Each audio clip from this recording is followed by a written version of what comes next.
Bakit wala pang pagkain na nakahain sa mesa? Nag-order na lang ako sa online, kuya. Nilayasan tayo ni Elma eh. Siguro pinagalitan mo na naman yun. Aba, dapat lang. Simpleng trabaho lang, hindi pa niya magawa ng tama. Alam mo namang ayaw ko sa kapalpakan, di ba? Sus, kuya. Alam ko na ang ugali mo. Kahit konting mali pinupuna mo na kaagad. Kaya walang tumatagal na katulong sa atin dahil takot sa iyo eh. Pangilang katulong na natin yan eh. Lahat sila napagod sa iyo. Wala akong pakialam. Lumayas sila kung gusto nila. Pwede naman tayong kumuha ulit. At sana sa susunod na kukuha ulit sila, Mami, yung hindi palpak. Nagkakamali ka dyan, kuya. Ang dapat kunin ni na mami, yung kasing tapang ni Lapu-Lapu na kayang tapatan ka at hindi natatakot sa iyo. Naranasan niyo na bang magtrabaho sa isang perfectionist na boss? Yung kahit maliit na pagkakamali napapagalitan ka? Paano niyo ito hinaharap? At paano kung sobra na ang pamumuna? Mananahimik ka na lang ba o ipaglalaban mo ang alam mong tama? Paki-comment nga ang inyong mga sagot sa ibaba. Excited akong basahin ang mga ito. At kung naiintriga ka na sa kwento ni Gabriel, halina't samahan mo kami at alamin natin ang lahat hanggang dulo. Magandang araw po sa inyo, Miss Neri, at sa lahat ng avid listeners ng kwentong Takip Silim. Ako po si Gabriel, 40 taong gulang at kasalukuyang naninirahan dito sa Maynila. Ang kwentong ibabahagi ko sa inyo ay nangyari 1 dekada na ang nakalipas sa aming probinsya, kung saan may malaking negosyo ang aming pamilya. Hindi ko na po ilalantad ang tunay na pangalan ng lugar at mga tao sa kwento upang maprotektahan ang aking seguridad pati na rin ang mga naninirahan doon. Bago po pala tayo magpatuloy, huwag niyo pong kalimutang mag-subscribe sa channel na ito kung bago pa lang kayo sa kwentong Takip Silim. Dahil talaga pong the best ang mga kwento nila dito. Gusto ko rin pong ipaalam sa lahat ng listeners na sa kwentong Takip Silim ko lang ipinadala ang kwento kong ito. Kaya kung sakaling mapakinggan nyo man ito sa ibang channel, pakireport po kaagad. Maraming salamat po. Pagkatapos ng malaking pagkakamali sa buhay ko, ipinangako ko sa sarili ko noong araw na iyon na hindi na ako muling magkakamali pa. Sa isip ko noon, ako na ang palaging tama. Ngunit nagbago ang lahat nang dumating sa buhay ko ang aming katulong na si Roda. Ang kaisa-isang babaeng naglakas loob na kalabanin ako. Palaban, matapang, at hindi natatakot magsalita tungkol sa kung ano ang sa tingin niya ay tama. Hanggang sa may nadiskubre akong kakaiba sa kanya. Gabi-gabi siyang nawawala. At nang minsan ay sinundan ko siya, nagulantang ako sa aking nakita. Bukas ng umaga, dadating na ang bagong katulong natin. Sana umabot man lang ng 1 buwan ang pananatili niya rito. Gabriel anak, huwag ka namang masyadong mahigpit sa mga katulong natin. Nakakapagod na kasing maghanap ng ipapalit at dagdag gastos na rin sa pagbabayad ng agency. Ma'am, alam niyo naman pong ayaw ko sa kapalpakan, di ba? Wala namang problema sa akin kung ginagawa lang niya ng maayos ang trabaho niya. Ilang beses ko na kasi siyang sinabihan na bawal kay Logan ang chips. Pero matigas pa rin ang ulo niya. Paano kung magkasakit ang anak ko? May magagawa ba siya? Tama si Gabriel Catalina. Dapat lang naitama niya ang pagkakamali ng katulong natin. Lalo na't para naman to sa kapakanan ng apo natin. Ang akin lang naman. Baka dumating ang araw na malaman ito ng mga tao sa baryo. Hindi natin alam na baka kumalat pa ito sa ibang tao at masirang imahe ng pamilya natin. Subukan lang nilang gawin yon. May paglalagyan sila, Catalina. Alam nyo, masyado kayong seryoso. Chill lang, ma'am, dad. Ang mas mabuting gawin nyo, humanap kayo ng katulong na hindi basta-basta maglalayas at matatakot kay kuya. Yung magpalaban at matapang, katulad kay Lapu-Lapu. Puro ka talaga kalokohan, Jojo. Kuya, hindi yan kalokohan.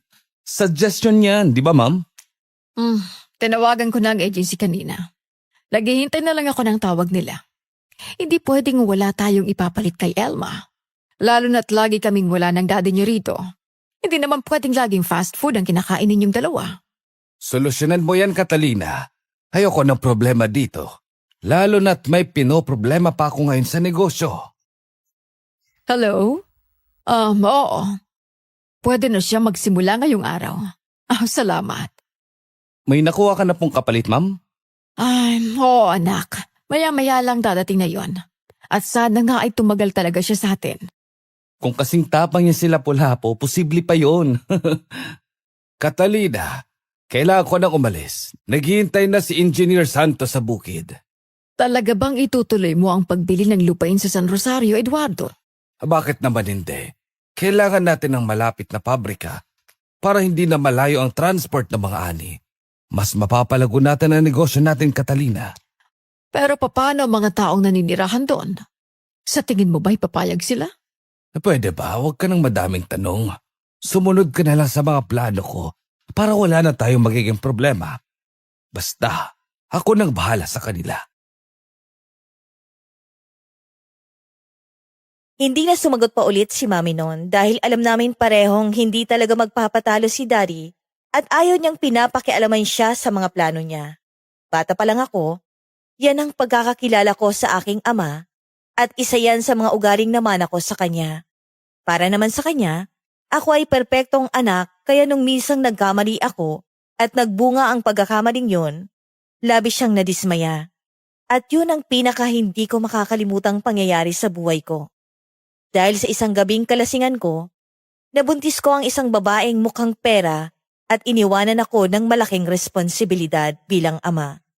Kaya pagkatapos nun, bumawi ako sa lahat at ipinangako ko sa sarili kong hindi na ako muling magkakamali pa. Kaya kapag nakakita ako ng kapalpakan ng iba, pinupuna ko talaga kahit makasakit pa ako sa kanila. Pagkatapos nga naming kumain nun, nagpaalam na ako kay Mami na umakyat na sa itaas kasama ang anak kong si Logan at kanina ko pa napapansin ang katahimikan niya. Anak, ayos ka na ba? Pansin kong kanina ka patahimik. May masakit ba sa'yo?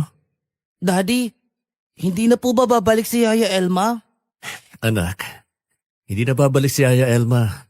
Pero huwag kang mag-alala. May bago ka na namang yaya. Mamaya lang darating na yun.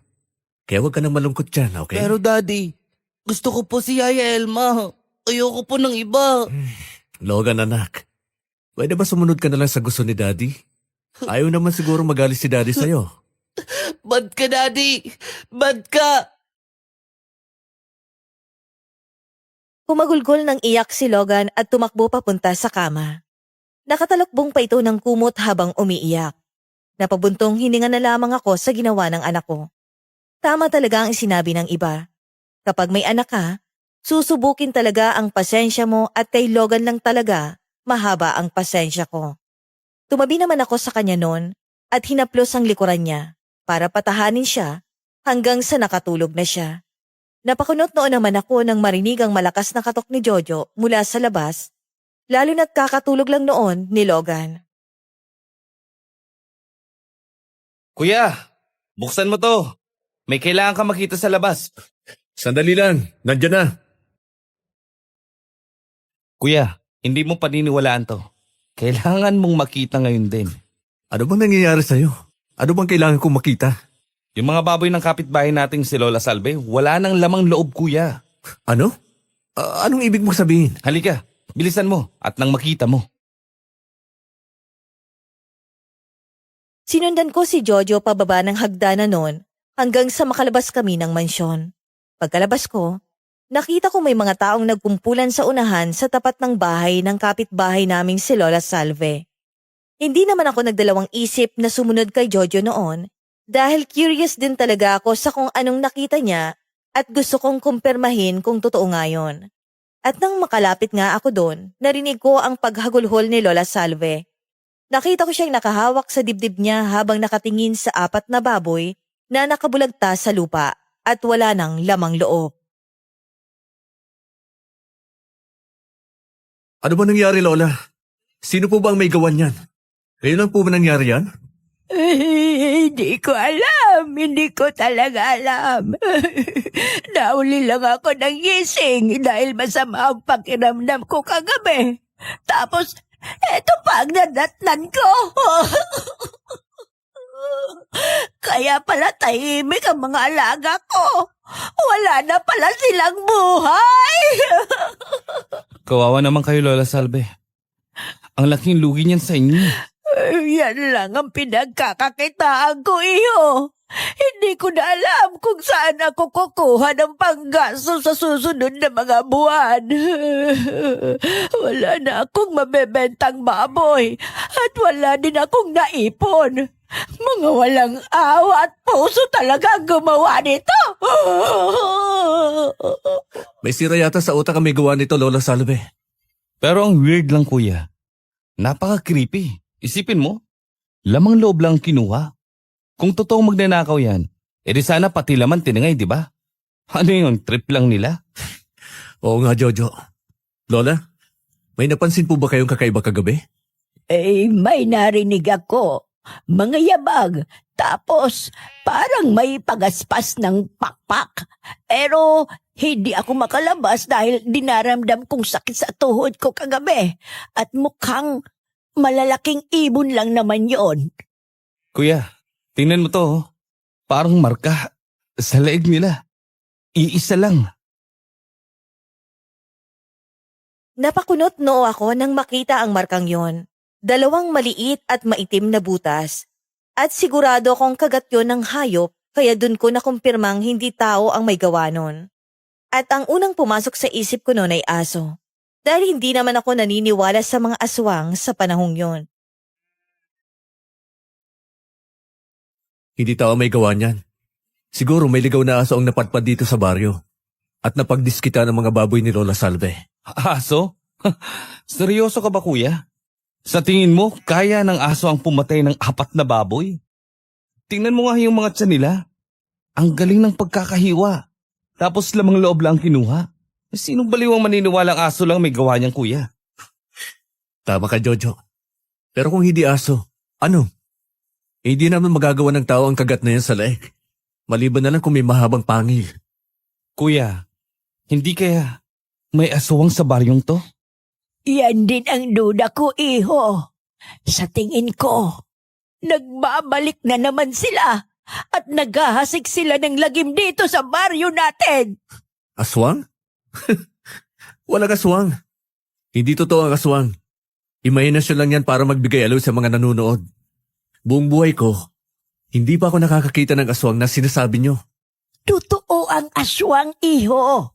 Dahil ako mismo, nakita ko ang nilalang na hindi ko inaakalang totoo. 1 dekada na ang nakalipas at hindi ko naisip na magbabalik sila. Pero sa nakikita ko, posibleng ang aswang ang may gawa nito. Hindi ko alam ang isasagot ko kay Lola Salve dahil wala talaga sa bokabularyo ko na totoo ang aswang. Pero tulad ng sinabi niya, siya mismo ang nakakita sa mga nilalang na yon at nirerespeto ko yon. Napabuntong hininga na lamang ako at nakaramdam ng awa sa sitwasyon niya. Matanda na siya at tanging ang pag-aalaga ng baboy ang pinagkukunan niya ng pera para makaraos sa bawat buwan. At ngayon, wala na ang mga baboy niya. Ilang buwan din ang poproblemahin niya, kaya naisip kong bigyan siya ng konting tulong para makapagsimula ulit ng bagong kabuhayan. Lola, heto po, 5,000. Maliit man yan, pero sana makatulong sa inyo para po makapagsimula kayo ulit ng bago, ha? Ay, naku iyo. Huwag na. Nakakahiya naman sa iyo. Lola, tanggapin nyo na. Alam ko pong kakailanganin nyo yan para makaraos kayo sa susunod na mga buwan. Kaya sige na, huwag na po kayong maya. Tanggapin nyo na po. Oy, siya, sige iyo. Maraming salamat. Malaking tulong na talaga to sa akin. May pambili na ulit ako ng baboy at gagawin ko ding puhunan ito para makapagtinda ng gulay na ilalako ko dito sa baryo. Walang anuman po. Huwag na po kayong malungkot. Magiging maayos din po ang lahat. Sana nga iyo. Sana hindi na maulit pa ito. Ang bait mo talaga kuya. Pagpalain ka ng Diyos at bigyan ka ng mapapangasawa. Gago, nagawa mo ba talaga magbiro? Kuya naman, masyadong seryoso eh. Kaya hindi ka masaya sa buhay mo. Napailing na lamang ako sa sinabi ni Jojo at nagpaalam na kay Lola Salve dahil si Logan lang ang mag-isa sa kwarto. Malapit lang naman ang mansyon namin mula sa bahay ni Lola Salve, kaya wala pang 5 minuto, nakarating na kami sa loob ng mansyon. At sa unahan, nakita ko si Mami na may kausap na babae. Mahaba ang buhok, hindi katangkaran, sakto lang ang katawan at maputi. Nakasuot ito ng maluwag na pantalon, rubber shoes, at simpleng blouse. Wow! Ang astig niya, kuya. Yan na bang bago nating katulong? Dalagang dalaga pa at may itsura. Tumigil ka nga dyan, Jojo. Umaandar naman ang pagiging babaero mo eh. Kuya, hindi ganyan ang mga tipo kong babae. Gusto ko yung sexy at wild. Hindi ganyang kabadil manamit. Sana lang talaga, hindi puro kapalpakan at sakit sa ulo ang dala niya. Sana lang din magtagal siya dito dahil kung hindi, ewan ko na lang talaga, kuya. Ay nako, halika na nga. Labitan natin at makilatis ko siya. Oh, mga anak, nandiyan na pala kayo. Sakto. Nandito na ang bago nating katulong. Siya nga pala si Rhoda. Kaidaran mo lang siya, Jojo. Magandang umaga po sa inyo mga sir. Magandang umaga din sa'yo, Rhoda. Ang astig ng pormahan mo, ha? Bakit po? May problema po ba sa suot ko, sir? Wala naman. Sabi ko nga ang astig eh. Ngayon lang kasi ako nakakita ng babaeng ganyan ng kasuotan. Lahat kasi ng babaeng nakilala ko, sexy at hot. Kaya sa tingin ko, napaka-unique mo. Mawalang galing na po, sir. Hindi po ako katulad nila, kaya sana po wag niyo akong ikumpara. Oh, relax. Hindi naman kita kinukumpara. Jojo, tama na yan. Kadarating lang ni Rhoda dito, kaya sana pakisamahan nyo na maayos. Pasensya ka na, Rhoda. May kapilyohan talaga tong bunso ko. Ayos lang po, madam. Pasensya na din po kayo. Wala kang dapat ihingi ng pasensya, iha. Salamat po, madam. Jojo, Gabriel, sana magkasundo kayong tatlo para wala na akong magiging problema pa. Oo na, mami. Compliment lang naman po yun. Oh, siya, sige na. Iatid ko muna si Rhoda sa magiging kwarto niya para makapagsimula na siya sa trabaho niya dito sa mansyon. Sige po, ma'am. Tara na, iha. Sige po, madam. Bahagya naman akong napangiti at napailing sa ginawang pagsagot ng babaeng yon sa kapatid ko. Yun kasi ang kauna-unahang beses na may naglakas loob magsalita sa kapilyuhan niya. At dun ko naisip na mukhang kakaiba nga si Rhoda sa ibang mga nagdaang katulong namin. Pero sa isip ko din nun, sana nga ay hindi siya makagawa ng kapalpakan dahil kahit gaano pa siya katapang, hindi ko siya palalagpasin. Aba, anong ngiti yan, kuya? Ngayon ko lang nakitang umiti ka dahil sa isang babae. Huwag mong sabihing may gusto ka na sa kanya. Ano bang pinagsasabi mo? Natatawa lang ako dahil ito ang unang beses sa may naglakas loob supalpalin niyang kapilyuhan mo. Well, tama ka nga, kuya. Napaisip nga ako kung may mali ba sa sinabi ko kanina. Taka lang ha, tumatawag na sa Althea. Alis na ako. Ikaw nang bahala magpaalam kay mami ha. Salamat. Oh, anong oras ka ba uuwi? Baka kinabukasan na. Alam mo na. Sige na, alis na ako. Napailing na lang talaga ako sa pagiging babaero ng kapatid kong si Jojo. Tandang-tanda ko pa noon kung bakit ako nalasing nung gabing yon. Nang sinama niya ako sa isang bar kung saan dinamayan ko siya dahil broken-hearted siya sa dati niyang kasintahang si April. Pero ang nangyari, ako yung napahamak. Dahil paggising ko kinaumagahan, may katabi na akong babaeng walang saplot sa kama. At pagkatapos ng ilang buwan, nagpakita ulit ang babaeng yon para sabihing buntis siya. Tandang-tanda ko pa noon ang galit at pagkadismaya ni Daddy sa akin nang malaman niya yon. Galit na galit pa ako noon kay Jojo dahil sa pangyayaring yon. Pero mas nangibabaw pa rin ang pagiging magkapatid namin sa huli. Huminga na lang ako ng malalim at pilit na ngumiti bago umakyat sa hagdan papunta sa kwarto ko. Pagkarating ko sa itaas, napansin kong nakabukas ang pinto ng isang kwarto kung saan natutulog ang aming naging katulong. Sa sandaling yon, para bang may kakaibang pakiramdam ang humila sa akin. Hinihikayat akong lumapit doon. Nasa loob pa kaya si Mami? Sir, nandyan po pala kayo.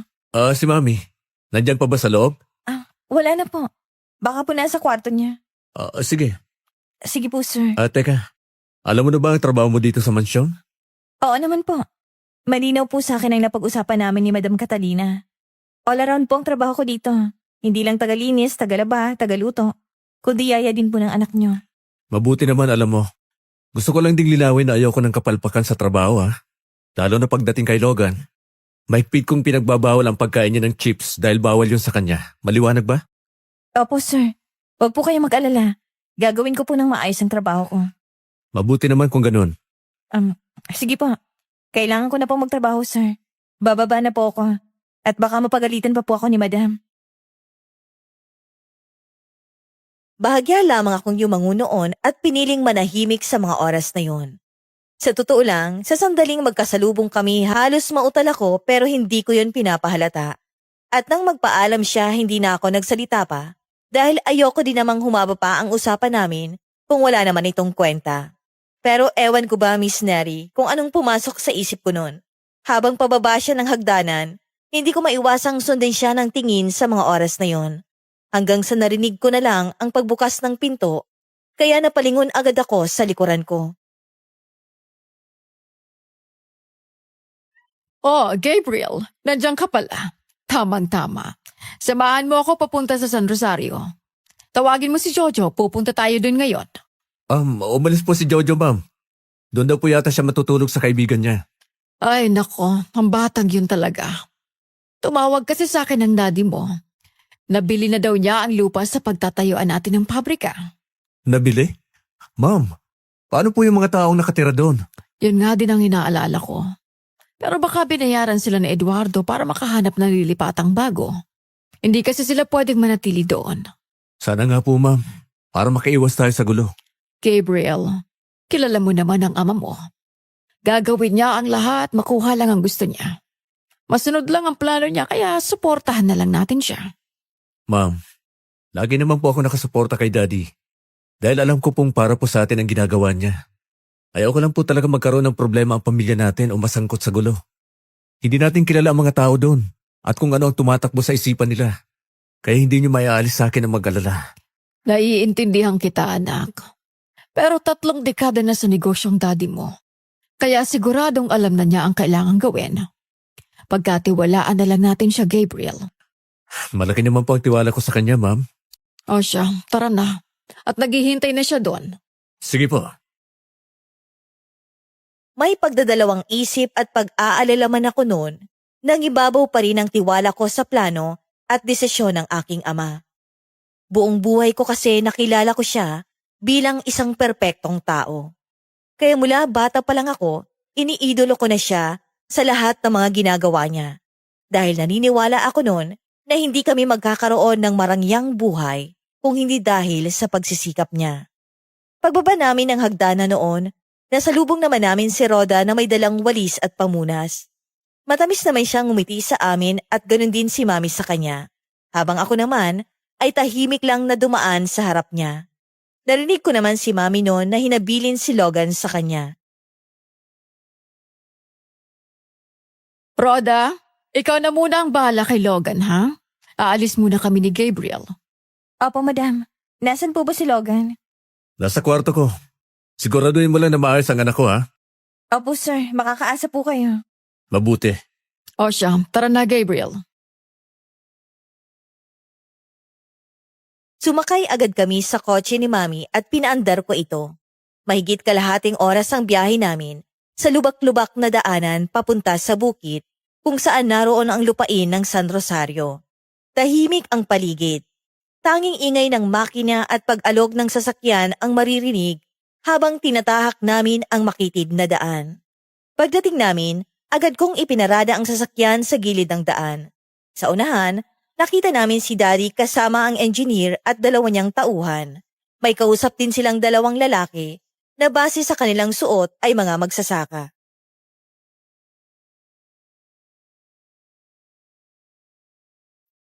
Sila na yon. Opo. At mukhang seryoso ang usapan nila, ma'am. Tara, puntahan natin.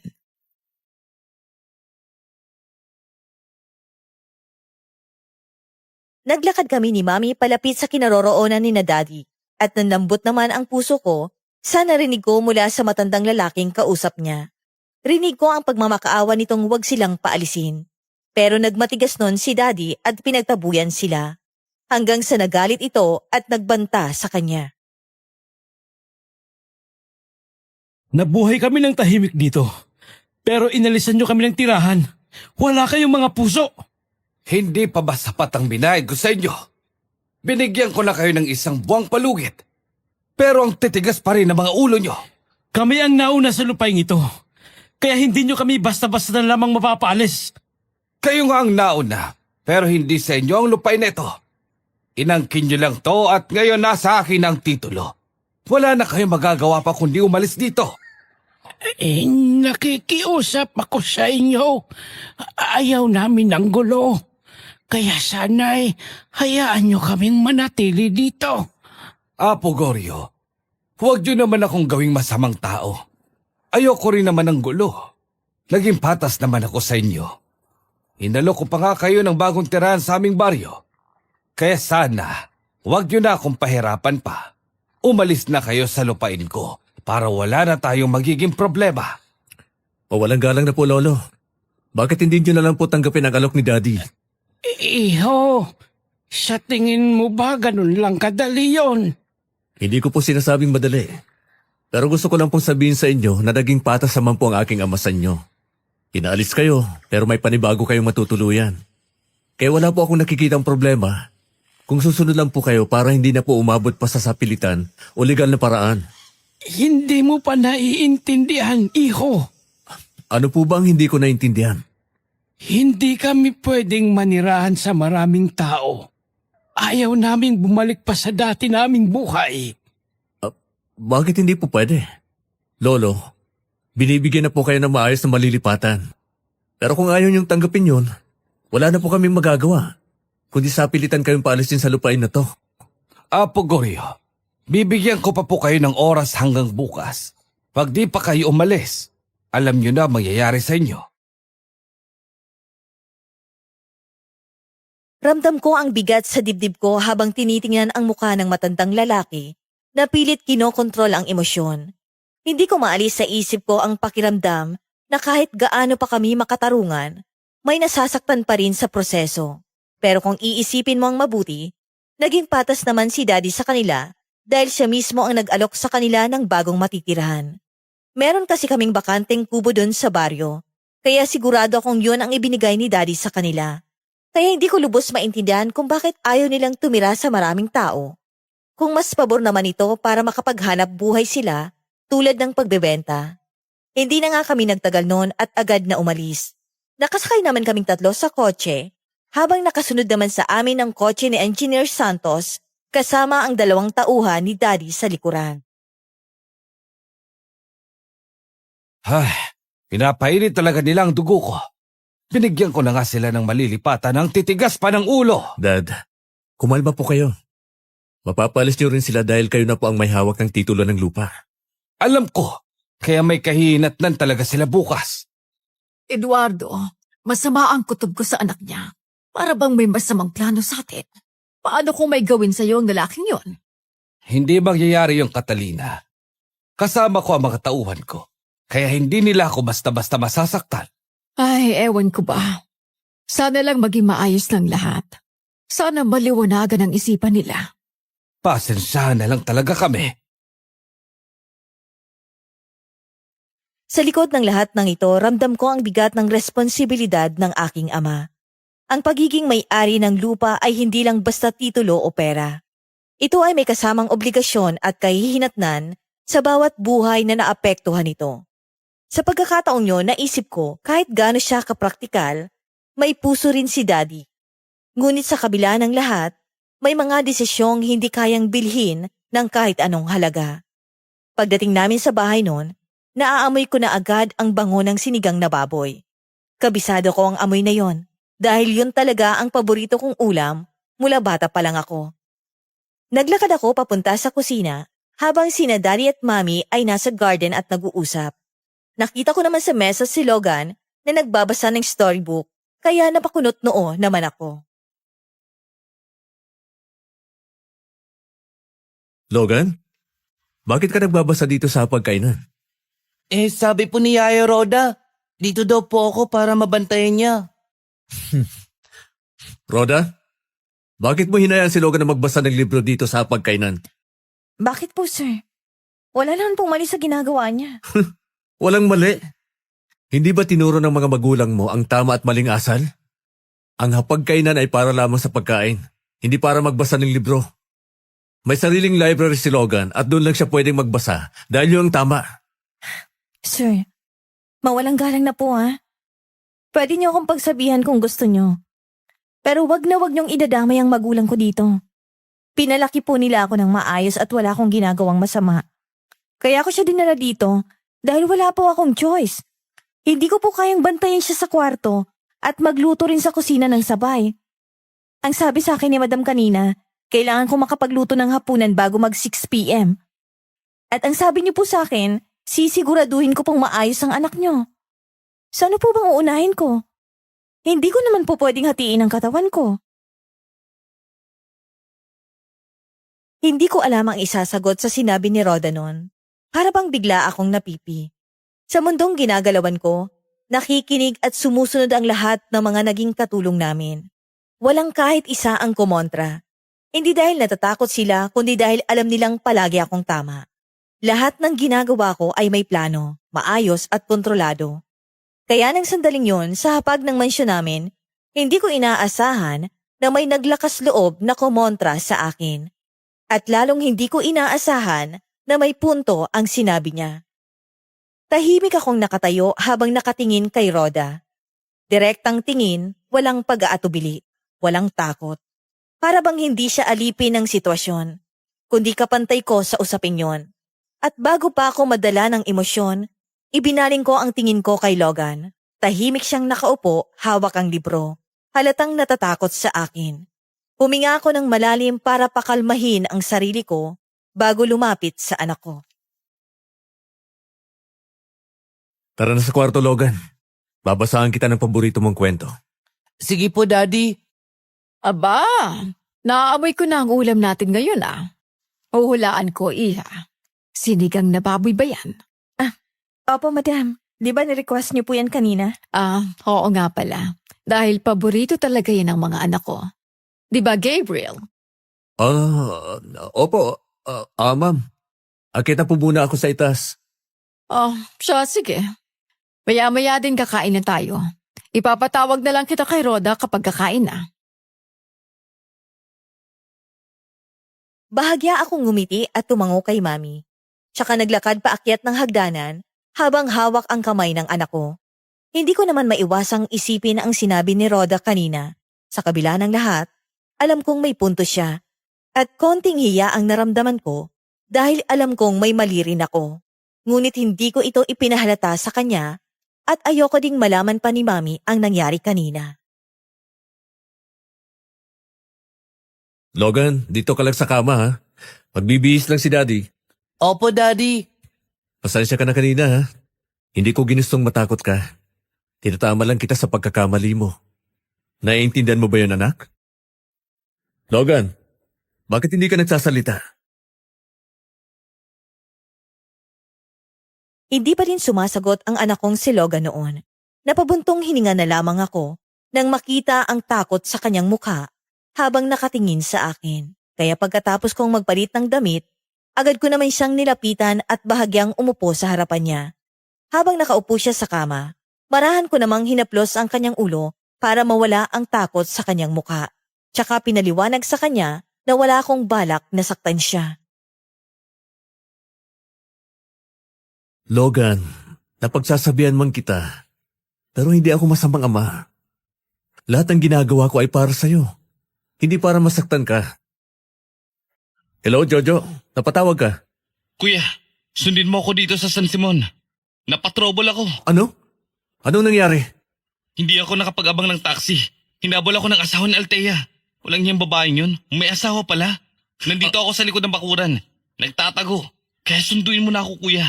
Ayoko pang mamatay, madami sila. Sige. Tatawagan na lang kita kapag malapit na ako. Saan ka ba banda? Saang bakuran yan? Basta dito sa kanto ng Bukana. Ikalawang bahay na may bakurang gawa sa kawayan. Tumawag ka kapag nandito ka na ha, kuya. Hintayin kita dito. Sige. Pupunta na. Sabi ko naman sa'yo, tigil-tigilan mo na yung pagiging babaero mo. Pasensya na talaga kuya. Pangako, hindi na ako ulit pa. Nagsisisi na ako sa lahat. Huminga ako ng malalim para pakalmahin ang aking sarili noon bago lumabas ng kwarto. Nakasuot lang ako noon ng short at sando at dali-daling bumaba ng hagdanan. Nasalubong ko naman si Rhoda paakyat ng hagdanan at saglit kaming nagkatinginan bago ako nagsalita. Pakitignan si Logan sa kwarto. May kailangan lang kong puntahan. Pero sir, kakain na daw po sabi ni Madam. Gabriel, saan ka pupunta? Sumabay ka na sa amin sa hapunan. Kailangan ko pong puntahan si Jojo, ma'am. Babalik din po ako kaagad. Mauna na po kayo. Bakit? May nangyari ba, iyo? Mamaya ko na lang po sasabihin sa inyo. Dad, kailangan ko na pong umalis. Mabilis akong sumakay sa kotse at pinaandar ito. Tahimik ang paligid, pero mabigat ang iniisip ko tungkol kay Jojo. Hindi ako galit sa kanya dahil lang sa pagiging babaero niya, o di dahil alam kong may magiging epekto ang mga ginagawa niya sa mata ng aming ama. Ayokong umabot na naman sa puntong mapagalitan siya at maikumpara sa akin. Ayoko ring masira ang relasyon nilang mag-ama at ayokong bumaba ang tingin niya sa sarili niya dahil sa mga pagkakamali niya. Kapatid ko siya at bilang kuya, responsibilidad kong gabayan siya. Pero sa huli, alam kong siya pa rin ang pumipili ng mga desisyong pwedeng makasira sa kanya. Habang binabaybay ko ang daanan, nakikita kong kumakagat na ang dilim. Kaya mas lalo ako nag-alala kay Jojo, lalo na't may kalayuan din ang baryong yon. Tansya ko ay nasa kalahating oras din ang naging biyahe ko papunta sa baryo ng San Simon. Pumarada naman ako sa gilid ng daan pagkapasok ko sa bukana, tsaka ko tinawagan ang kapatid ko.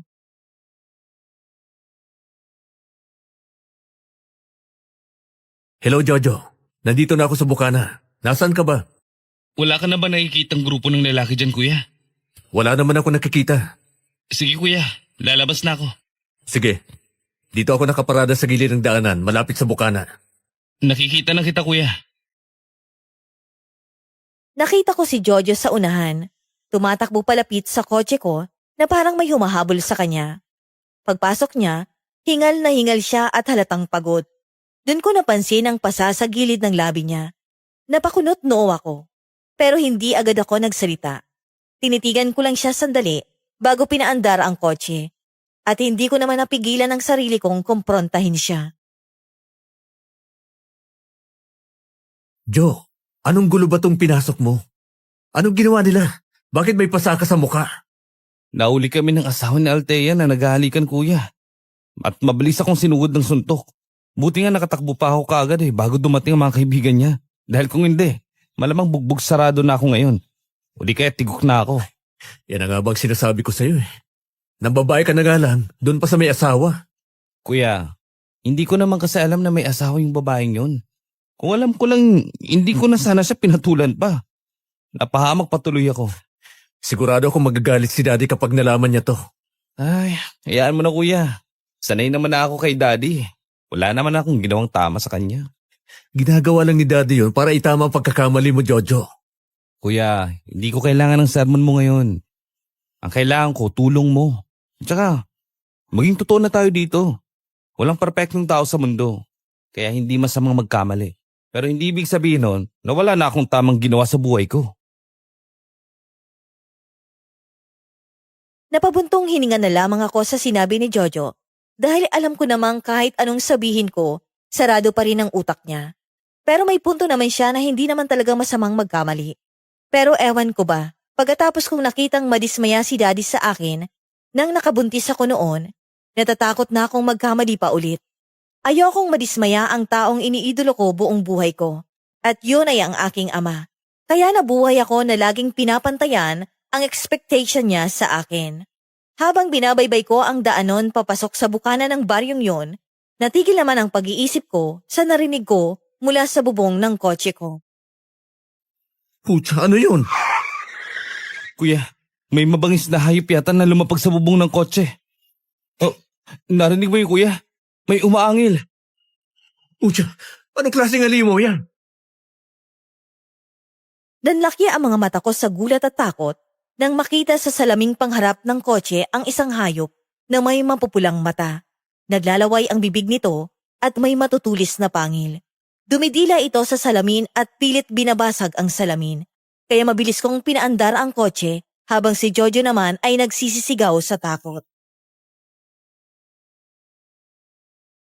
Lintik niya yan! Lumayas ka, Halimaw! Alis! Anong klaseng hayop yan? Ayaw umalis. Hindi yan basta hayop lang, kuya. Halimaw yan. Aswang yan. Ganyan ang napapanood ko sa TV. Diyos mio, bilisan mo pa, kuya. Sagasaan mo na. Nakaharang siya. Wala akong makita eh. Ituloy mo lang, kuya. Diretso mo lang. Pag ako di nakapagtimpi sa aswang na yan, kakatayin ko yan. Ano bang dala mong armas para labanan yan? Tumigil ka nga sa kayabangan mo. Lintik. Saan ba kasi nanggaling ang halimaw na yan? Mukhang gutom na gutom, kuya. Kuya, bumusina ka ng ilang beses para maglabasan ng mga tao dito sa baryo at makita nila yan. Sige, Sige pa, kuya. eto pa. Pagkatapos ng ilang busina, biglang lumipad ang aswang na may malalapad na pakpak at nawala. Nakita ko namang nagbukas ng pinto ang mga tao at naglabasan. May ibang pinagbabato kami dahil sa ingay na ginawa namin at pinagmumura pa kami. Napabuntong hininga na lamang ako at napailing sa nangyayari.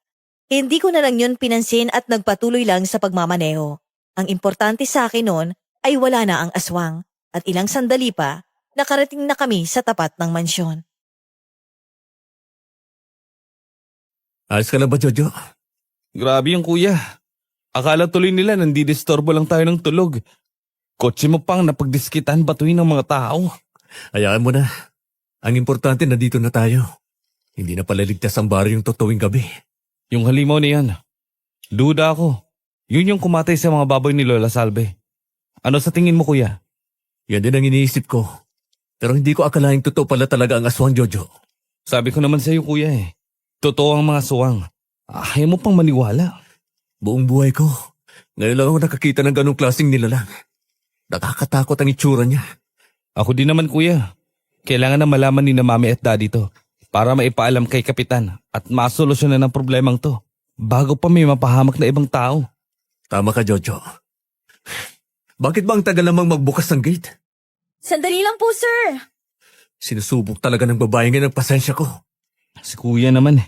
Nahuli lang ng bukas. High blood ka na kagad sa kanya. Hindi lang ngayon, kanina pa siya. Oh, bakit? Ano bang ginawa niyang mali?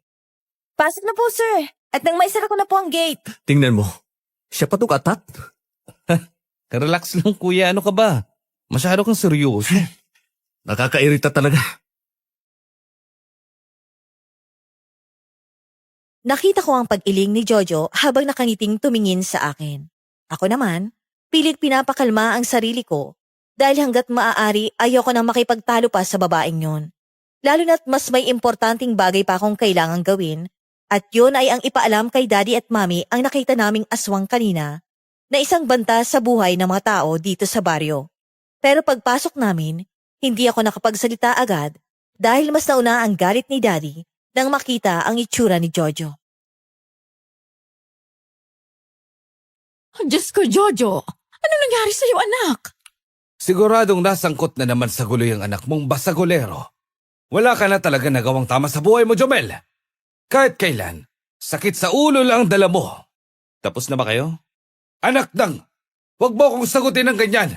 Matatamaan ka na sa akin. Eduardo, kumalma ka. Ang puso mo. Napakabastos nitong anak mo eh. Akala mo kung sino magsalita. Baka nakakalimutan mo. Ha, Jomel? Ako pa rin ang nagpapalamon sa'yo. Yan, diyan kayo magaling. Ang manumbat.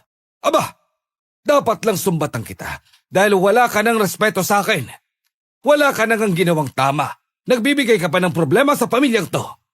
Bakit hindi ka nalang tumulad sa kuya mo? Bakit, Dad? Perpekto ba si kuya para sabihin niyo yun sa akin, ha? Kung makapagsalita kayo, parang walang nagawang mali si kuya. Isa naman to nakabuntis na maaga sa aming dalawa, di ba? Bakit lagi niyo na lang akong kinukumpara kay kuya? Oo, nagkamali nga ang kuya mo. Pero kasalanan mo din yun. Dinamay mo lang siya sa kalokohan mo. Kung hindi mo siya sinama sa bar, hindi siya malalasing at mapipikot ng babaeng yun na mukhang pera. Pag kay kuya may dahilan kayo lagi na, keso ganyan, ganito. Pero pag sa akin, bingi kayo. Ayaw niyo malang pakinggan lahat ng paliwanag ko dahil kahit anong gawin ko, si Kuya Gabriel pa rin ang perpektong anak para sa inyo. Jojo, hindi yan totoo. Bumalik ka dito. Agad kaming tinalikuran ng kapatid kong si Jojo at umakyat siya ng hagdanan papunta sa kwarto niya. Habang ako naman, dinadamdam pa rin ang sinabi niya. Yun ang ayokong maramdaman niya dahil nasasaktan ako ng sobra kapag nagkakaroon kami ng kompetisyon sa mga mata ni Daddy. Ayokong ikumpara siya ni Daddy sa akin, pero hindi ko naman kontrolado noon ang sitwasyon at hindi ko naman masisisi si Daddy kung bakit niya yun nasabi kay Jojo dahil na din sa ginagawa ng kapatid ko. Dad, tama na po ang pagkukumpara sa amin ni Jojo. Ayoko masaktan ng kapatid ko at lumayo ang loob niya sa akin. Lalo na masira ang relasyon niyo. Dinidisiplina ko lang kapatid mo. Walang mali sa sinabi ko dahil lahat ng yun totoo, Gabriel. Pero ayoko pong lumayo ang loob niya sa akin, Dad. Ayoko pong masira ang relasyon ng pamilya natin. Lumaki ako na puno ng pagmamahal galing sa inyo. At yun yan ang gusto kong maramdaman ng kapatid ko. Tama si Gabriel Eduardo. Huwag ka masyadong magpadala sa galit mo. Ano ba kasing nangyari sa kapatid mo, Gabriel? Bakit may pasa ang kanya mukha? Sino may gawa nun sa kanya? Siya lang po ang makakasagot niyan, Mami. Pero sa ngayon may kailangan po akong sabihin sa inyo. Ano yun, iho? May aswang po na gumagala dito sa baryo. Hinarangan po kami ni Jojo kanina habang pauwi na po kami. Nakaharang po siya sa windshield ng sasakyan. At sobrang nakakatakot po ang itsura niya, Ma'am. Alam ko pong mahirap paniwalaan dahil ako mismo. Hindi talaga ako naniniwala na totoo ang aswang. Pero nakita ko po mismo sa harapan namin. Naglalaway, may mahaba at matutulis na mga pangil. Maitim ang balat at may mapupulang mga mata. Duda ko po, yung aswang na yon ang kumatay sa mga baboy ni Lola Salve. Sigurado ka ba dyan sa sinasabi mo, iho? Opo, Mami. Sigurado po ako. Buti nga po't nakauwi pa kami ng ligtas si Jojo dito eh. Aswang! Gabriel, mga nahahawa ka na din sa kapatid mo. Kung ano-ano lang na-imagine mo, anak. Tumanda na lang ako sa baryong to. Hindi pa ako nakakita ng aswang. Hindi sila totoo. Totoo po ang aswang, Madam, Sir. Halos parehas kaming napalingon sa likuran ko nang marinig ang boses ng katulong naming si Rhoda. Napakunot no naman ako. Hindi dahil galit ako kundi curious ako kung bakit nasabi niya yon. Sa isip ko noon, nakakita na din kaya siya ng aswang? Kaya niya nasabing totoo sila? Paano mo nasabing totoo sila? Nakakita ka na din ba ng aswang?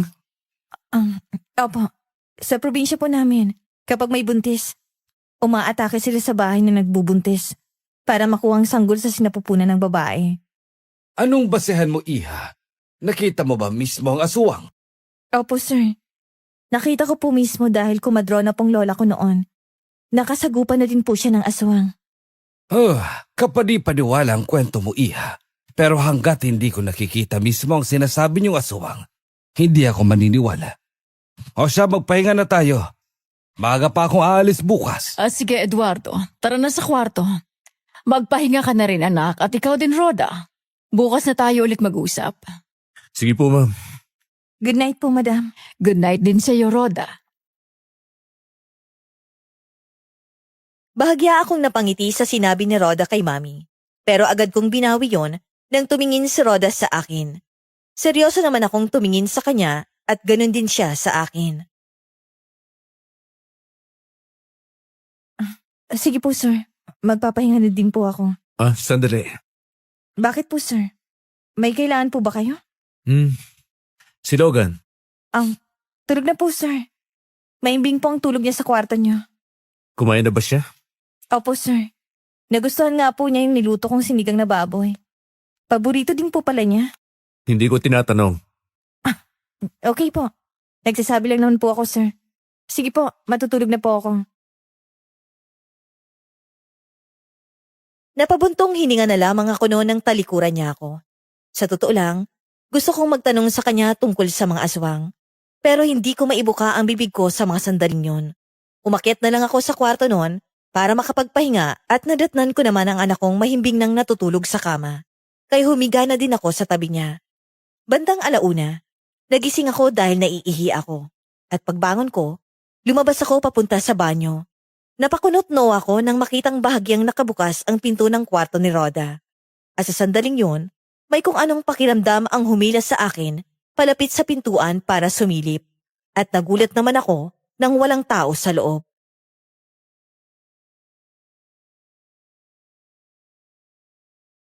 Nasaan siya? Bakit walang tao dito sa kwarto niya? Sir Gabriel? Ah, Rhoda? Anong ginagawa niyo sa kwarto ko? Nakita ko kasing nakabukas ang pinto. Saan ka ba nanggaling? Nagbanyo lang po ako saglit, sir. Bakit po? May problema po ba kung nakabukas ang pinto ng kwarto ko, sir? Oo. Lalo na't babae ka. Kaya kailangan isara mo ang pinto ng kwarto mo. Bakit naman, sir? Ligtas naman po dito. Wala naman po siguro magtatangkang pagsamantalahan ako. Anong nakakatawa, Rhoda? Kasi po, sir, ako dapat ang magtanong sa inyo kung anong ginagawa niya sa kwarto ko. Di ba po? Privacy ko pong kwarto ko. Napadaan lang ako at nakita kong wala ka sa loob ng kwarto. Nagtaka lang ako kung bakit wala ka sa kwarto mo sa mga oras na to. Sabi ko nga po sa inyo, nagbanyo lang po ako. Okay na po ba, sir? Gusto ko na pong matulog eh. Hindi matulog ka. Agad ko siyang tinalikuran.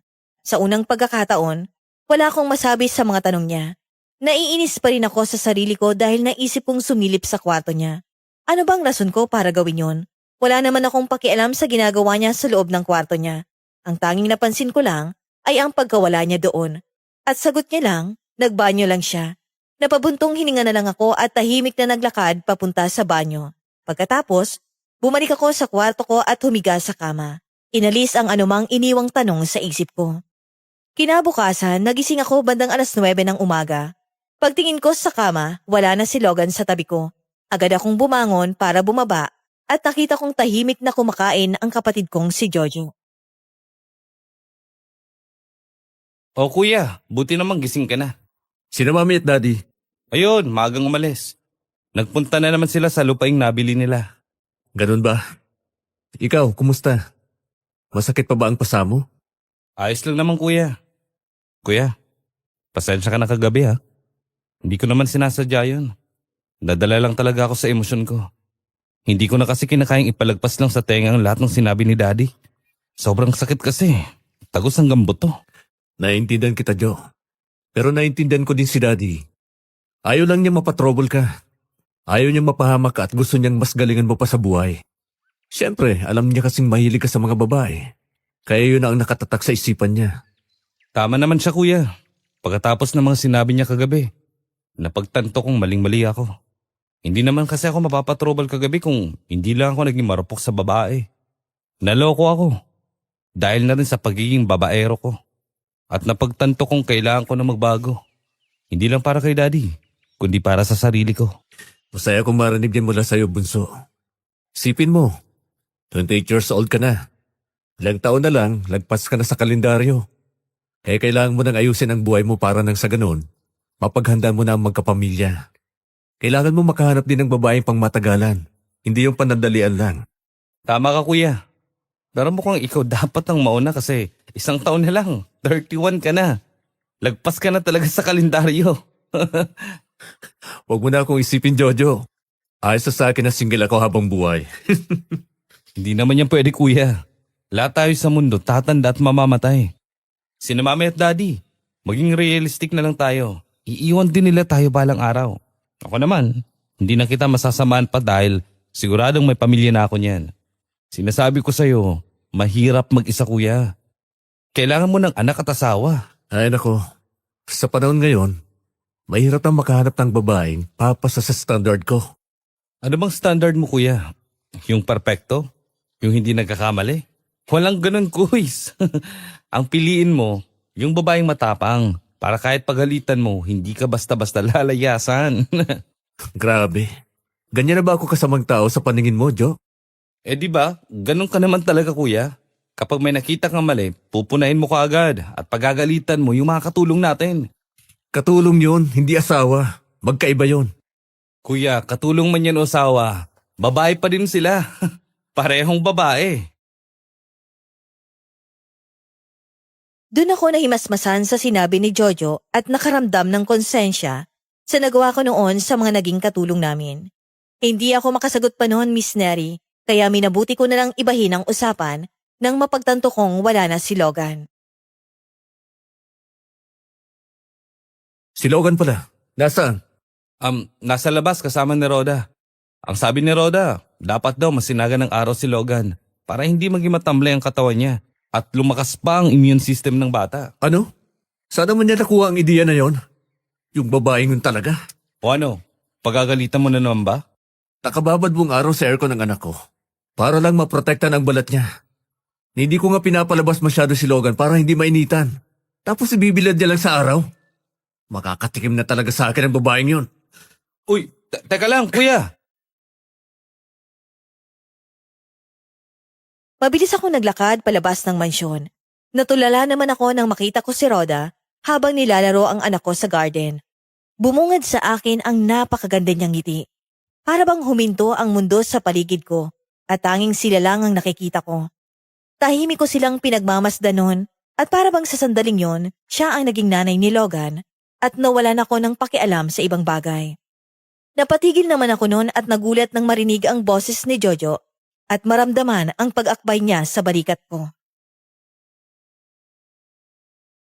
Nag-slow mo ba, kuya? Ano bang pinagsasabi mo? Kuya, nakita kitang tulala habang nakatingin sa kanila. Akala ko ba pagagalitan mo? Pinagmasdan mo lang naman silang dalawa. Ano?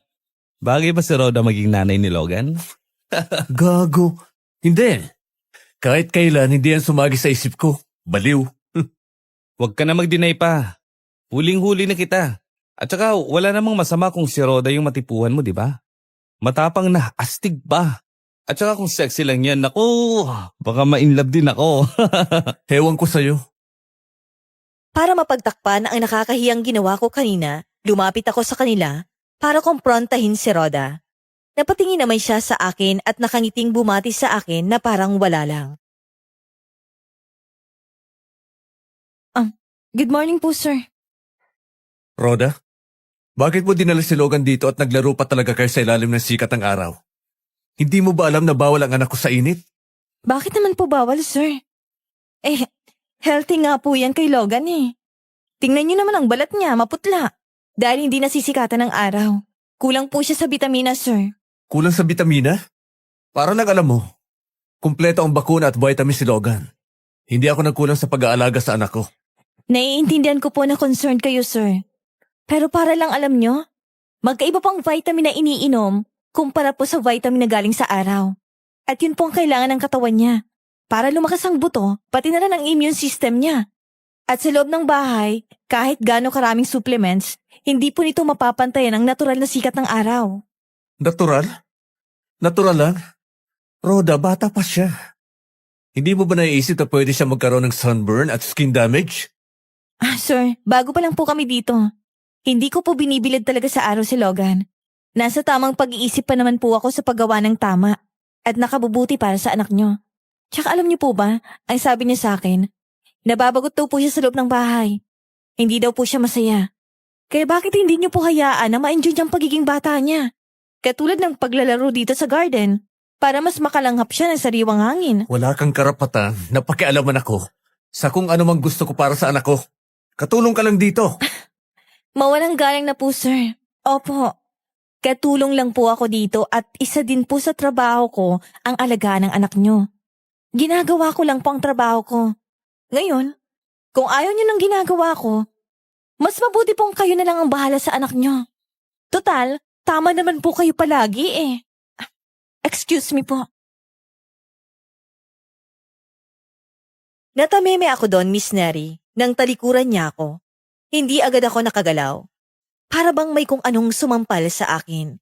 Hindi malakas, pero sapat na para maramdaman ko kung gaano kabigat ang sinabi ko. Naiwan akong nakatayo noon habang paulit-ulit yung tumatakbo sa isip ko. Hindi dahil tama ako, kundi dahil dun ko unang narinig kung gaano kababa ang tunog noon kapag ako mismo ang nagsabi. At doon, may kung anong kumirot. Hindi galit, hindi inis, kundi hiya at konsensya. Sanay naman akong sinusunod. Sanay akong ako ang tama. Pero ngayon, hindi ako makahanap ng kahit anong depensa para sa sarili ko. Lahat ng sinabi niya ay diretso, walang paligoy-ligoy. At mas masakit, may punto. Hindi ko man aminin agad, pero ramdam kong sumobra na ako At si Roda lang ang nagparamdam sa akin noon sa unang pagkakataon. Grabe ka naman kay Roda, kuya. Kaya pala wala talagang tumatagal na katulong natin eh. Below the belt na yun ha. Pinapamukha mo talaga sa kanya, nakatulong lang siya. Pero bilib din ako kay Roda. Hindi takot magsalita kung ano talaga nararamdaman niya. Ito ang unang beses na nakaramdam ako ng ganito, Jojo. Nakaramdam ng ano? Nakokonsensya ka? Hindi lang basta konsensya. Para bang natawan ako. Sa pagkakataong to, inaamin ko na nagkamali talaga ako. Buti naman alam mo kuya. Hindi ka lang kasi nakasakit. Nakaapa ka pa ng pagkatao. Para akong binuhusan ng malamig na tubig sa mga oras na yon. At pagkatapos ng nangyari, hindi na ako makapagsalita pa o kahit makatingin man lang kay Roda hanggang sa tanghalian. Alam ko naman kasi sa sarili ko noon na dapat akong humingi ng tawad sa mga sinabi ko sa kanya. Pero pinangunahan pa din ako ng pride ko dahil hindi ko kayang akuin na nagkamali ako. Yun lang ang tumatakbo sa isipan ko nung mga oras na yon buong maghapon. Habang nasa kama ko noon na nakabantay sa anak kong naglalaro. Hanggang sa narinig ko na lamang ang sunod-sunod na katok sa pinto, kasabay ang boses ng kapatid kong si Jojo. Kuya! Sandali lang, nandiyan na. Ano kayang kailangan ng lalaking to? Kuya! Totoo nga yung nakita natin eh. Hindi lang imagination. Yung kapitbahay nating buntis, inaswang kagabi. Ano? Bali-balita sa baryo ang pagkawala ng sanggol sa sinapupunan niya. Sinasabi ko na nga ba? Kailangan ma-action na ng kapitan natin yan. Bago pa dumami ang bibigtami ng halimaw na yan. Dapat magronda na ang mga tanod ngayong gabi. Umabot na nga ang balita kay kapitan eh. At ang sabi, magronda daw sila hanggang alas 12 ng gabi. Si Daddy at Mami, dapat makauwi na sila ng maaga dito sa bahay. Tawagan mo kaya sila kuya. Nag-aalala na rin ako para sa kanila. Sige, sandali. Hello, Gabriel. Napatawag ka, iho. Ma'am, anong oras po ba kayo uuwi? Pauwi na kami ng daddy mo. Katatapos lang nilang mag-sign ng kontrata. Sige po. Mabuti naman po. Bakit anak? May problema ba? May nangyari ba dyan? Wala naman ma'am. Nag-aalala lang kami para sa inyo. Dahil nababalita na sa baryo ang tungkol sa aswang na nakita namin kagabi. Inaswang daw ang buntis nating kapitbahay at nakunan. Doon namin napatunayang hindi lang kami nag-i-imagine. Totoo ang nakita naming aswang kagabi, Mami. Oh, Diyos ko, totoo ba talaga yan, anak? Oo nga po, ma'am. Maniwala naman po kayo sa amin. Dahil hindi naman po namin to sasabihin sa inyo kung hindi po namin nakita. O siya, sige. Nakaandar na ba na ang kotse? Hintayin niyo kami dyan. Sabihan niyo si Roda magluto ng pritong isda. Nagsawa na ako sa baboy. Sige po, ma'am. Ano bang sabi ni mami kuya? Pauwi na ba sila? Oo. Sabihin mo nga pala kay Roda, magprito ng isda dahil sawa na sila sa baboy. Ako talaga? Bakit hindi na lang ikaw kuya? Para makapag-sorry ka naman. Ha? Bakit naman ako magsasorry? Siyempre, nagkamali ka eh. Ayaw mo pa bang aminin yun sa kanya? Hindi ako makasagot sa tanong ni Jojo at nakita ko siyang napalingon bago umalis. Habang ako, naiwang nakatayo at bumalik sa kama at itinuon na lamang ang aking atensyon kay Logan na naglalaro para maiwasang isipin si Roda. Kinagabihan, kumatok si Roda sa pinto ko noon para yayain akong kumain. Ngunit namuo ang katahimikan sa pagitan namin. Walang kahit anong salita ang lumabas sa bibig ko, kundi pagtango hanggang sa makarating na ako sa hapagkainan kasama si Logan. Nadatnan ko naman noon ang pamilya kong naghihintay sa amin ni Logan at sabay-sabay kaming kumain. Siya nga pala, pumayag na sina Apo Goryo at Isko na lumipat na dito ng tirahan dito sa baryo natin bukas ng umaga. Susundin namin sila para maihatid sila sa bago nilang matitirhan. Mabuti naman po kung gano'n, Dad. At least ngayon, tanggap na nila na sa inyo na po ang lupain yon. Hindi lang yun sa akin, Gabriel, kundi sa inyo, sa pamilya natin. Lahat talaga ginagawa ng daddy ninyo para mas mapalago pa ang negosyo natin. Basta para sa pamilya natin, gagawin ko ang lahat, Catalina. Ikaw, Gabriel, kailangan ko ng tulong mo sa susunod na linggo, anak. Oo naman po, Dad. Pero Dad, Sana po magkaayos na kayo ni Jojo. Kailangan ko na magpahinga. Catalina, sumunod ka na lang sa akin sa kwarto. Baon na ako. Napabuntong hininga na lamang ako nang umalis si Daddy at malinaw sa akin na iniwasan niyang sagutin ang sinabi ko. Napatingin naman kami ni Jojo sa isa't isa at nakita ko ang lungkot sa mga mata niya. Hayaan niyo muna ang daddy niyo. Pagod lang yun sa trabaho. Madami kasi kaming inasikaso kanina. Ayos lang po, ma'am. Kasalanan ko naman po ang lahat eh. Pero simula ngayon, sisikapin ko na po makabawi at ayusin ang buhay ko para makita po ni Dad na hindi lang kapalpakan at sakit ng ulo ang dala ko sa pamilyang to. Masaya ko para sa'yo, Jo. Sa wakas, na-realize mo din ang lahat. Napangiti naman kami ng kapatid ko sa isa't isa at hindi ko naman maiwasang sulyapan si Roda noon, Miss Neri. Gusto ko siyang lapitan. Gusto kong humingi ng dispensa at aminin na nagkamali ako. Dahil hindi talaga tama ang mga nasabi ko at nasaktan ko siya. Pero hindi ko magawa. Kaya hanggang sulyap na lamang ako sa kanya noon. Hanggang sa matapos kaming maghapunan at umakyat na ako sa hagdanan kasama si Logan papunta sa kwarto ko. Pagkahiga ko noon sa kwarto ko, hindi ako makatulog. At naiinis ako sa sarili ko dahil hindi mawala-wala sa isipan ko si Roda. Ang mukha niya nung oras na yon, ang mga sinabi niya, ang mga salitang binitawan niya. Lahat yon, kinakain ako ng konsensya ko. Pero alam kong hindi basta konsensya yon. May kung anong kirot akong nararamdaman na hindi ko maipaliwanag nang makita ko siyang nasaktan. Hanggang naisipan kong bumaba para uminom ng tubig para pakalmahin ang sarili ko. Teka, nakabukas na naman ang pinto ng kwarto niya. Baka nasa banyo na naman siya. Ano yun? Parang may nagbubukas ang gate. Mabilis akong bumaba ng hagdanan nang marinig kong may nagbukas ng malaking gate sa labas. At dun ko nakita si Roda na lumabas. At napaisip ako kung bakit siya lumabas sa mansyon sa mga oras na ito. Nang maalala kong nawala din siya sa kwarto niya nung nakaraang gabi, ibig sabihin, gabi-gabi siyang lumalabas ng mansyon. Hindi ko naman maiwasang magduda sa kanya. Paglabas ko noon, nakita ko siyang tumatakbo sa unahan. Kaya mabilis akong tumakbo para masundan siya. Pero pinili kong lumayo ng distansya para hindi niya ako mapansin. Malakas kasi ang kutob ko noon na may tinatago siyang sikreto. Hanggang sa nakarating kami sa kakahuyan na walang kabahayan. At isang malakas na pag-angil ang narinig ko. At nakita ko si Roda na may hawak na mahabang punyal habang sinusugod ang halimaw sa harapan niya na may malalapad na pakpak. Yun ang halimaw na nakita namin nung nakaraang gabi. Kaya labis akong nagulat nang makita ang galing niya sa pakikipagpatayan sa aswang. Paano niya nagawa yun? Heto pa, halimaw! Ba? Nagtawag ka pa talaga ng kakampi mo, ha? Sige! Lumapit kayo! Marami sila. Kailangan ko siyang tulungan. Pero paano? Heto pa! Paano niya napatay yun? Ang galing ng mga galaw niya. Hetong sa'yo, halimaw! Mamatay ka na! Pucha, anong klaseng tao siya? Walang kahirap-hirap niyang napatay ang 4 na aswang at bumagsak ang mga ito sa lupa. Habang siya naman ay napaluhod at hinihingal sa pagod. Pero wala man lang akong nakitang sugat. Sa mga sandaling yun, may pakiramdam na nagtulak sa akin na lapitan siya imbes na magtago pa. Nakaramdam ako noon ng pag-aalala na hindi ko akalaing mararamdaman ko sa isang babae maliban kay Mami.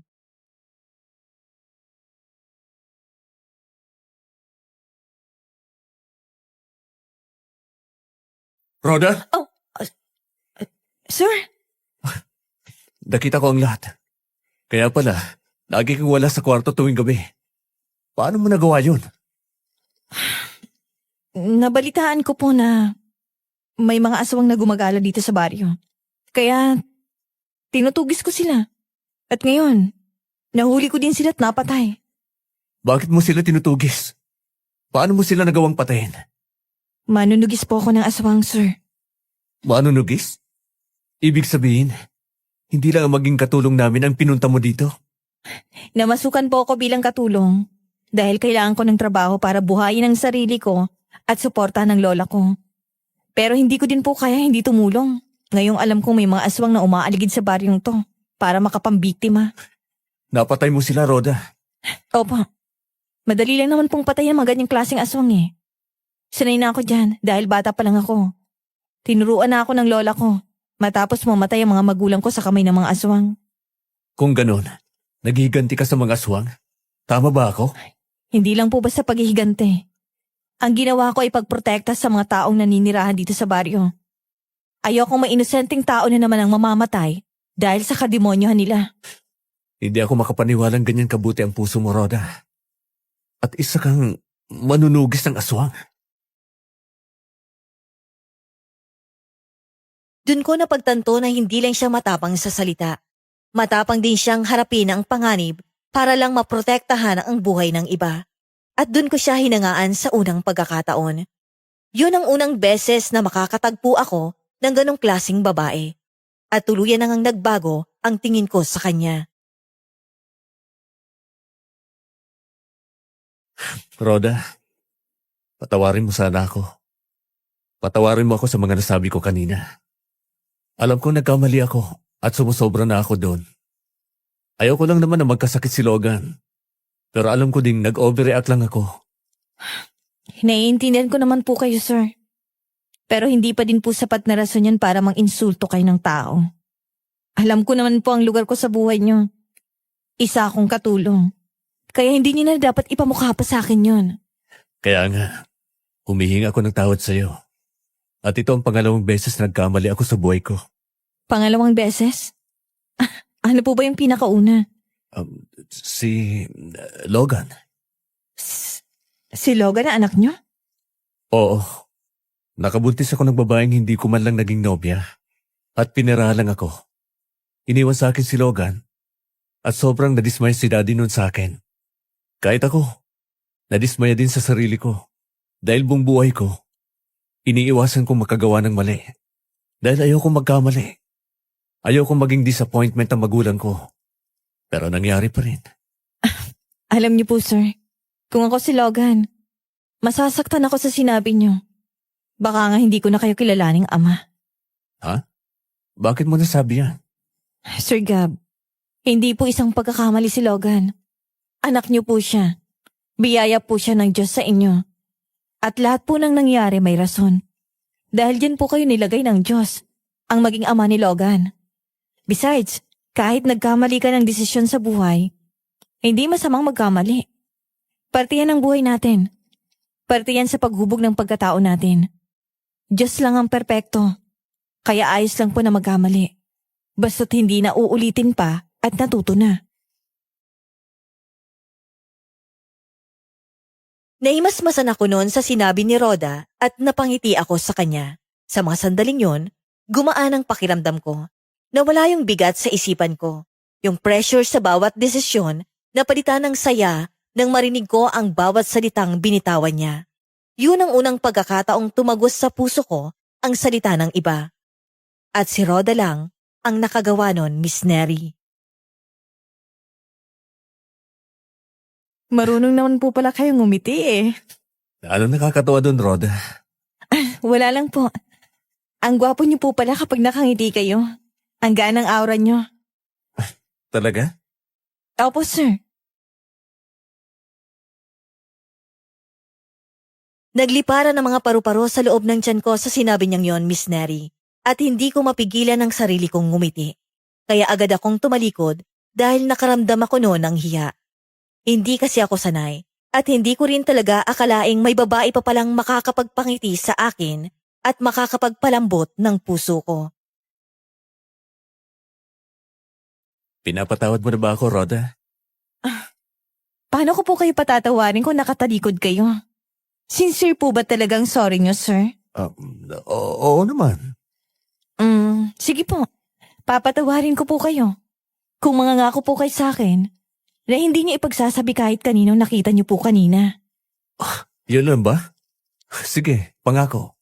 Mabuti pa. Tara na. Bumalik na tayo sa bahay bago pa may makakita sa atin dito. Salamat po, sir. Hindi pa rin mag-sink in sa utak ko ang nangyari nung gabing yun. Pero tulad ng pinangako ko kay Rhoda, hindi ko pinagsabi ang nakita ko kagabi kahit pa sa kapatid kong si Jojo. Kinaumagahan, tanghali na akong nagising at pagkababa ko ng kusina, nakita ko si Mang Isko at ang kanyang ama na si Lolo Gorio na nag-uusap habang kumakain kasama sina Mami at Daddy noon at agad ko naman silang nilapitan. Gabriel, anak. Buti naman gising ka na. Nalito pala sina Isko at Apo Gorio. Magandang umaga po sa inyo, Lolo Gorio, Mang Isko. Magandang umaga din sa iyo, iho. Kumain ka na din kuya. Sumabay ka na sa amin. Sige. Agad ko namang napansin si Rhoda at napasulyap ako sa kanya.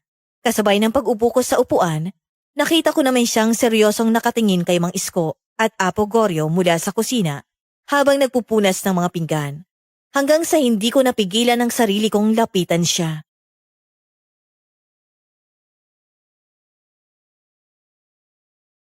Good afternoon po, sir. Kumain ka na ba? Po? Ang sabi ko, kumain ka na ba? Opo. Nakakagulat naman po kayo, sir. Nakakagulat? Tinanong niyo ako ng ganyan for the first time. Dapat lang naman yun. Siya nga pala. Kanina ko pa napapansin ang tinginan mo kay Apo Gorio at Mang Isko. May problema ka ba sa kanila? Ang totoo po niyan, kinukutuban po kasi ako, sir. Mabigat kasing presensya nila nang dumating sila dito sa mansyon. Ano bang iniisip mo?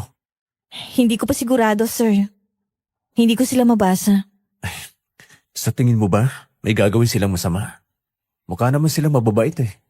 Mag-ingat pa rin po kayo sa kanila, sir. Hindi lahat ng taong nakikita niyong mabait ay mabuti. May mga magagaling magpanggap sa mundong ito. Lalo ng mga aswang. Iniisip mo bang aswang sila, Rhoda? Sir, magaling magpanggap ang mga aswang. Kaya kahit kaming manunugis, naloloko din nila. Pero hanggat hindi ko sila nakikitang naging aswang, wala po akong karapatang pagbintangan sila. Ibang klase pala talaga ang mga aswang na yan. Napakatuso. Sinabi niyo pa. Teka, sandali lang, sir. Pakukuluan ko pala tong kamote. Baka mapagalitan pa ako ni madam. Sige. Napangiti na lang ako habang sinusunod siya ng tingin sa bawat galaw niya. Hanggang sa may biglang tumapik sa balikat ko. Matutunaw yan kuya. Ha? Kanina mo pa tinitignan si Rhoda. Masyado ka ng halata. Ano bang pinag-uusapan niyo Mukhang okay na kayo Nagsorry ka na ba? Humingi lang ako ng dispensa. Yun lang. Aba, buti naman at natauhan din. Ang dami kong na-realize dahil sa kanya, Joe. Ikaw ba? Okay na ba kayo ni Daddy? Sa ngayon, hindi pa kuya. Kaya nga nagdesisyon akong mag-take ng board exam para makakuha ng license. Gusto ko kasing makita ni Dad na ginagawa ko na kung anong tama. Para nang sa ganun, mapatawad niya ako. Talaga? Oo kuya. Ayos ba? Sa tingin mo, mapapatawad niya na kaya ako? Oo naman, Joe. Masaya ako para sa'yo. Sa wakas, nakapag-isip ka din. Tapos na ako sa paggawa ng pagkakamali ko kuya. Kaya gagawin ko naman ngayon ang tama. Proud ako sa'yo, Bunso. Salamat kuya. Pero ikaw, dapat pagkakamali na ang gawin mo. Marami ka na nagawang tama Baliw ka talaga. Sobra talaga akong natuwa noon, Miss Neri. Walang mapaglagyan ang sayang naramdaman ko nang marinig ko ang sinabi ng kapatid kong si Jojo. Matagal-tagal din kasing naghintay sina Mami at Daddy na magtino ang kapatid ko. Kinagabihan noon, pumasok ako sa kwarto niya at nadatnan ko naman siyang nag-aaral. Maraming mga papel ang nakalatag sa mesa niya, kaya nasurpresa talaga ako. Aba, mukhang seryoso na talaga ang kapatid ko Ang sipag. Siyempre kuya, bukod kina Mami at Daddy, ayoko din ma-disappoint ng sarili ko. Ngayon na nga lang ako gagawa ng tama, papalpak pa. Kaya kailangan na makapasa ako. Ipagpatuloy mo lang yan, bro. Ano yun kuya? Galing yun sa baba. Halimaw! Halimaw! Si Daddy? Diyos mio, angin lang aswang yun. Halika dito, halimaw! Tayo magtuos! Hetong saya! Nakita ko sa ikalawang pagkakataon si Rhoda na nakipaglaban sa aswang habang si Daddy naman ay nakahandusay sa sahig at duguan ng dibdib. Mabilis ang bawat galaw ni Rhoda dala ang punyal at isa-isa niyang nasugatan at napatumba ang halimaw. Kami naman, natarantang nilapitan agad si Daddy. Dad! May sugat kayo. Ang sakit!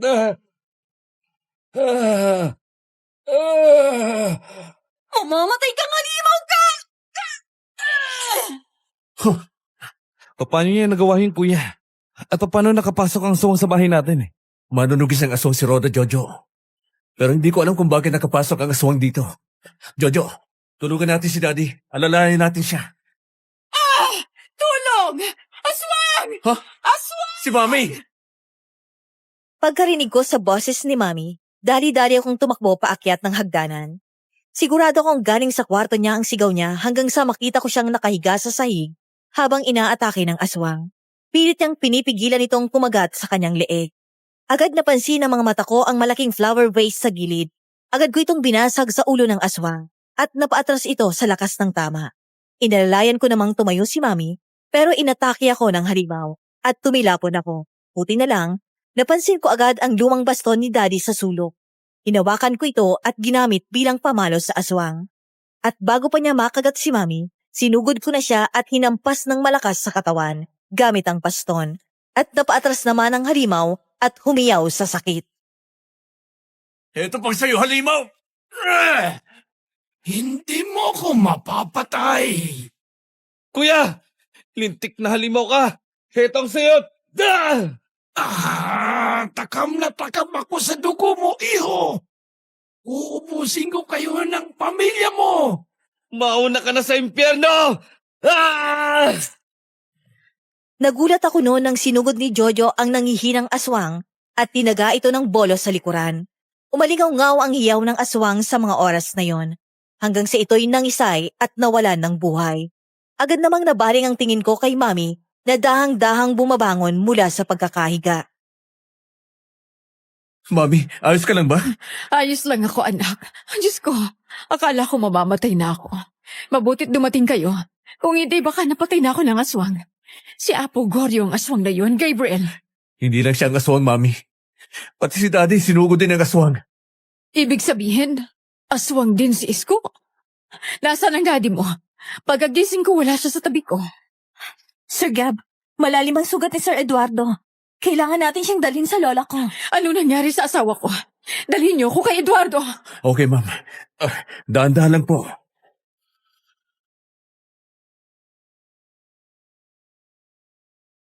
Agad na nataranta si Mami sa narinig mula kay Rhoda. Pagbaba namin mula sa kwarto, nakita namin si Daddy na nakahiga sa sofa sa sala, duguan ng dibdib at nanginginig sa sakit. Agad na lumapit si Mami at hindi niya napigilan ang iyak.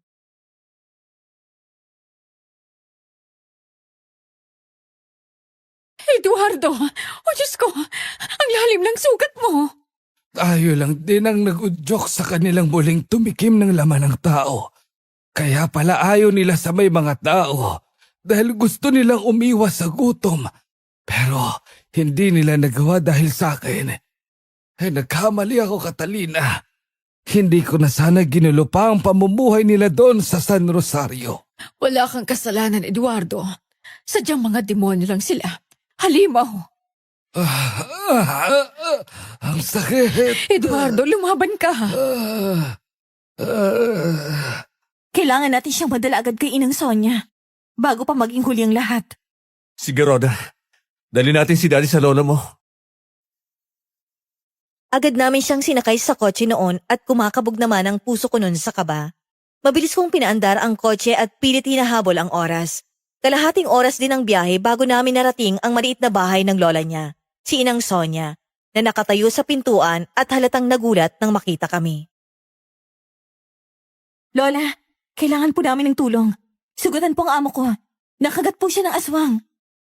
Ano? Ali kayo. Dalhin niyo siya dito sa loob. Pagpasok namin sa kubong yon, sinalubong agad ako ng mabangong amoy ng halamang gamot na may halong usok ng nasunog na kahoy. Iniga namin si Daddy sa kawayang upuan At dun siya maingat na tiningnan ni Inang Sonia. Agad namang kumuha si Inang Sonia ng boteng may lamang itim na likido at dahang-dahang ibinuhos sa sugat ni Daddy matapos itong malinisan. Habang ginagawa niya yon, nakita ko siyang hinihipan ng sugat at bumubulong ng mga salitang hindi ko maintindihan sa hangin. Sa bawat pagsasalita, bumuga si Daddy ng malakas na paghinga at unti-unting gumaan ang kanyang aura.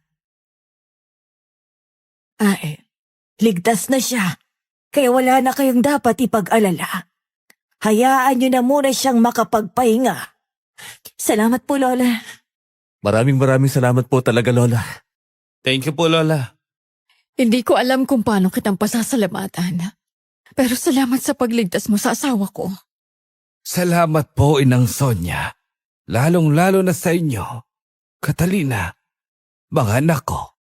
Mahal na mahal ka namin, Eduardo. Kaya magpagaling ka kaagad, mahal ko. Pagkalipas ng ilang araw at nang tuluyang gumaling ang aking ama, nagkaroon ng panibagong simula ang aming pamilya. Napatawad na ni Daddy si Jojo at unti-unti, naging mas malapit at matatag ang aming samahan. Ang bawat araw ay puno ng tawanan, kwento at pagmamahalan. At sa paglipas ng mga buwan, mas nakilala ko pa si Roda. Hindi na ako nagdalawang isipang sumugal sa pag-ibig sa unang pagkakataon. At ngayon, asawa ko na siya. At hindi lang basta asawa, kundi isang mapagmahal at mabuting ina kay Logan at sa aming 3 taong gulang na anak. Si Jojo naman, tulad ng ipinangako niya sa sarili, nakapasa siya sa kanyang board exam at nakilala ang kanyang magiging asawa. Nabuo nila ang kanilang sariling pamilya at sa kabila ng nakaraan niya, nanatiling tapat si Jojo sa kanyang asawa at buong puso niyang inalagaan ang kanilang pamilya. Sa huli, natutunan naming lahat na hindi masamang magkamali. Ang pagkakamali ay hindi kabawasan ng pagkatao, kundi pagkakataon para matuto, humubog, at maging mas mabuting tao. Dito ko na po tinatapos ang aking kwento. Hindi maikakaila na sa buhay lahat tayo ay nagkakamali. Walang taong perpekto sa mundong ito. Ang mahalaga ay natututo tayo sa mga pagkakamaling yon. At dahil doon, nagiging mas mabuting tao tayo. Kaya sa inyo mga mahal naming listeners, tandaan nyo sana ito. Hindi masama ang magkamali. Kapag nagkamali ka, hindi yun kabawasan ng iyong pagkatao. Ang tunay na mahalaga ay natutunan nating itama ang mali at gawin ang tama sa huli.